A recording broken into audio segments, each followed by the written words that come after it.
Guys, তুমি বিশ্বাস করবে না, আমি এখন ডোনাট থিম পার্কের সামনে দাঁড়িয়ে আছি। মানে দেখো, এই রোলার কোস্টারটা পুরো ডোনাটের ভেতর দিয়ে যাচ্ছে। ওইটা দেখো, ডোনাট হট ফাউন্টেন থেকে চকলেট পড়ছে।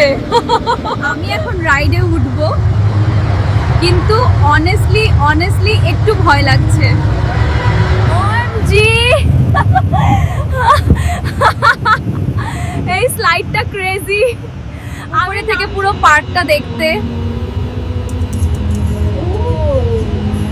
আনবিলিভেবল লাগছে। এখানে এত ফ্লেভার, কোনটা খাবো বুঝতে পারছি না। এখানে বৃষ্টি না, ডোনাট পড়ছে। এটা ড্রিম না তো? এই ডোনাট খেতে গেলে আমার পুরো টিম লাগবে। আজকের ব্লগ এখানেই শেষ। এটা ছিল আমার জীবনের সবচেয়ে সুইট অ্যাডভেঞ্চার।